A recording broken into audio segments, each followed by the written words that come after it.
A model engine. City of Truro had arrived with the Railway Society. He'd spent the morning being photographed and was now enjoying reprieve from the crowds.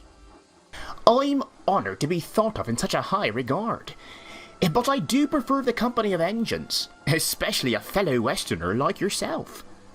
Duck was flattered. Suddenly, he noticed a small boy running towards them. Seems like they find you no matter where you go. The boy ran right up until he was almost at their buffers. Hello, Mr. City of Churro, sir. I really can't believe it's you. In his hand, the boy held a small model replica of the famous engine. My word, that's quite an impressive model, young man. Did you build it yourself? Yes. Well, with a little help from my dad. You're our most favorite engine ever. Just then, a man came running over to the boy's side. Stuart, what have I told you about running off? You have to be careful on a railway. I'm sorry, Dad. I only wanted to show Mr. City of Churro our model. The man looked up, not having noticed Truro at first, and beamed. It is an honor to meet you in person, He said. Sorry for the trouble. Oh, please, the honour is all mine, sir. Your son has quite a talent. I do hope you'll continue to practice your craft, young man. There are many famous other engines waiting to be modelled, like Duck here. Could we make Mr. Duck next, Dad? Certainly, His father smiled. if that's all right with you, Duck. Well, I'd be delighted. With that, the boy and his father said their goodbyes and walked to the station. You know, enthusiasts are all well and good, but it's really the young rail fans that truly make these tours worthwhile. Henry was resting in a siding nearby. He'd heard everything, and suffice to say, he was green with envy. What's that duck ever done to deserve such appreciation? If any engine on this railway deserves a model, surely it's me. Come now, Henry, said Edward. You've had books written about you. That's more than most engines can say for themselves. Yes, books are all fine and well. But imagine a replica of a triumphant engine like me running around a little railway in the home of every boy and girl. Doesn't that sound grand?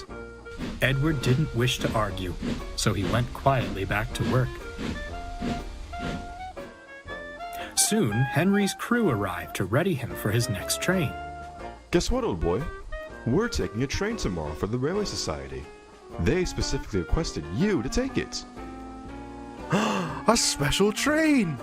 Just what I need. This'll show those rail fans who really deserve a model. Henry was excited for the rest of the day. He bragged endlessly about special trains and model replicas. He was still boasting when the day's work was done.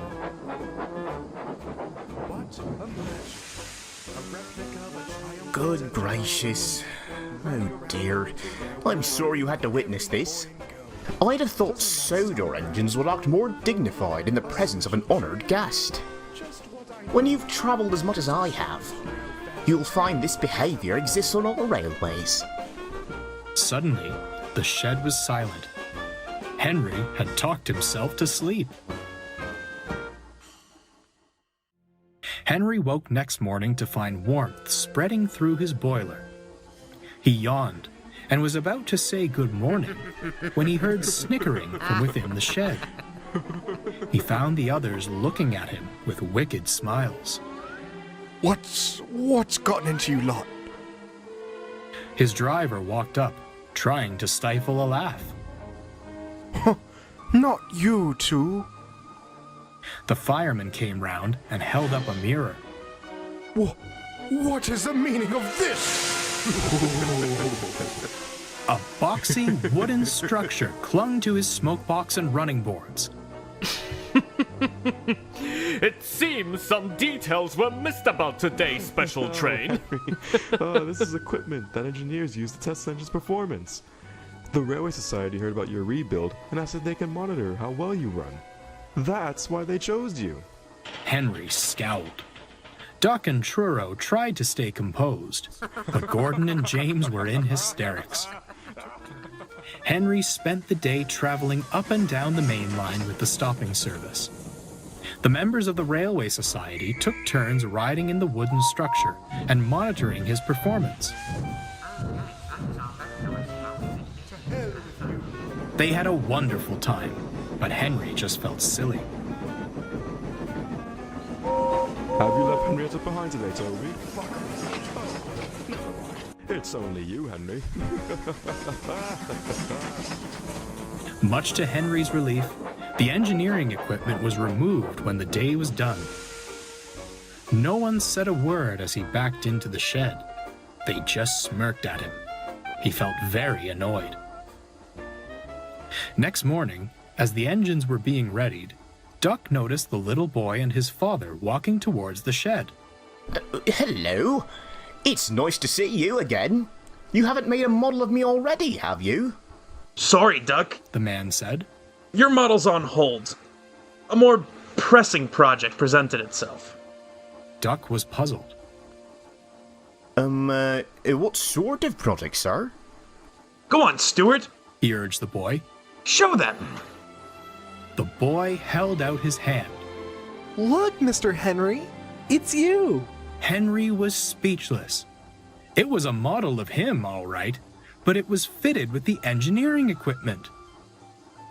You were certainly one of the more interesting engines we saw yesterday, confessed the man.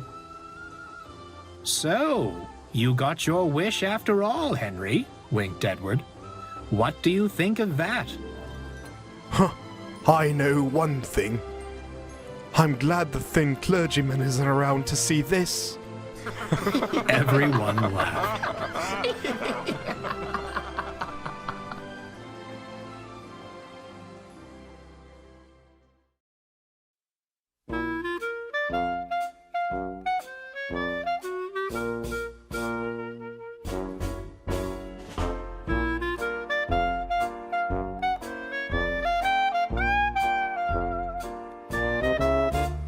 Oh, fuck off, Gordon.